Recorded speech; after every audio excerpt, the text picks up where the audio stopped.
जब एक पिता ने अपने बेटे को लकड़ी काटने वाले आरा से काटा। एक बार अर्जुन ने श्री कृष्ण से कहा, हे कृष्ण, मेरे भाई युधिष्ठिर ने राजसूय यज्ञ किया है। उसमें ब्राह्मणों को इतना दान दिया है कि ब्राह्मण लोग ले नहीं जा सके। सारा दान छोड़कर ही चले गए। जितना ले जा सके उतना लेकर गए। मेरे भाई युधिष्ठिर से बड़ा दानी संसार में कोई नहीं है। तब श्री कृष्ण ने कहा, अर्जुन, तुम्हारे भाई से बड़ा दानी भी इस संसार में है और वो है मेरा भक्त मूरध्वज। अर्जुन ने कहा, कैसे मानूं कि राजा मूरध्वज सबसे बड़ा दानी है? तब श्री कृष्ण ने कहा, राजा मूरध्वज की परीक्षा ले लीजिए, तब तुम्हें पता चल जाएगा कि वो कितना बड़ा दानी है।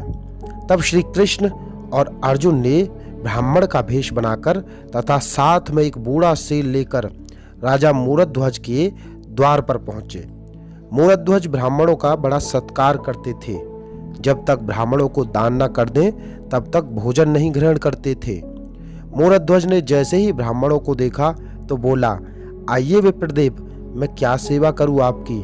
तब ब्राह्मणों ने कहा कि हम और हमारा शेर कई दिन से भूखे हैं, हमको भोजन चाहिए।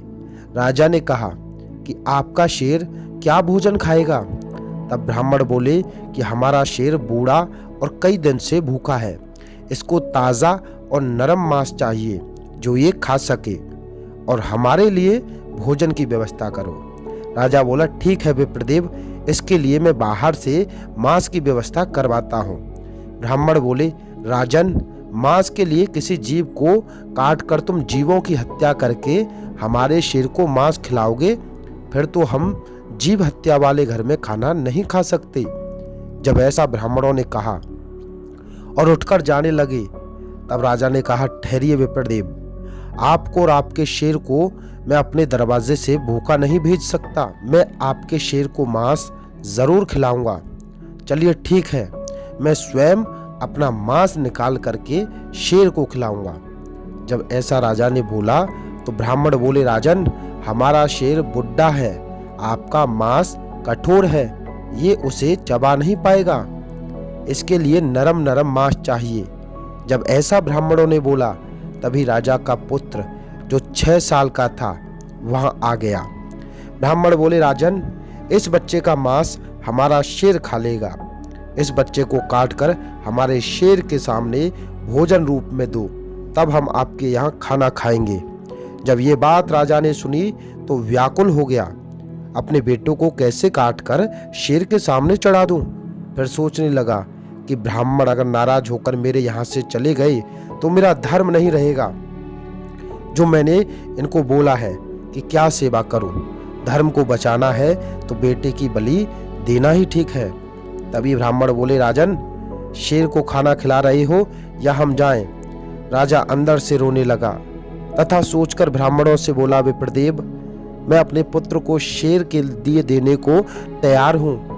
तभी ब्राह्मण बोले, राजन, तुमको और तुम्हारी रानी को काटकर तुम्हारा पुत्र शेर के सामने डालना होगा, लेकिन जब काटो तो तुम्हारे और तुम्हारी रानी की आंखों से आंसू नहीं गिरने चाहिए।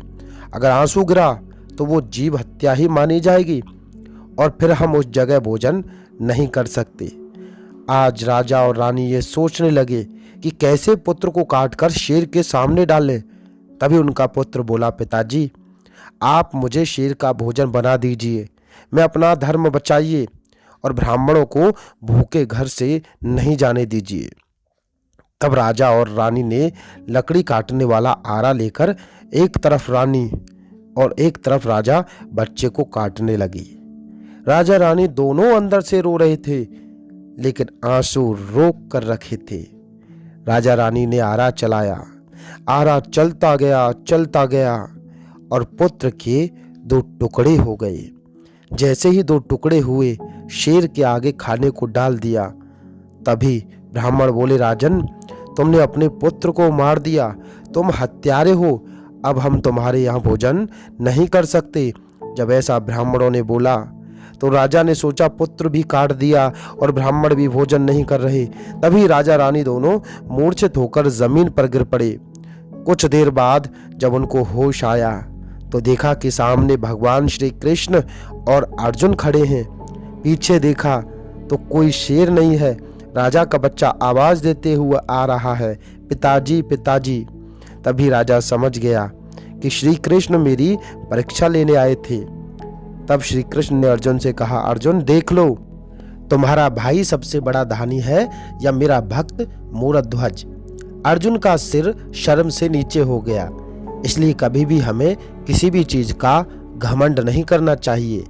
अगर आपको हमारी ये कहानी अच्छी लगी है तथा आप भी श्री कृष्णा जी के भक्त हैं तो हमारे चैनल को सब्सक्राइब तथा वीडियो को लाइक करके दोस्तों के साथ शेयर ज़रूर करिएगा। मिलता हूँ अगली वीडियो में, तब तक के लिए गुड बाय।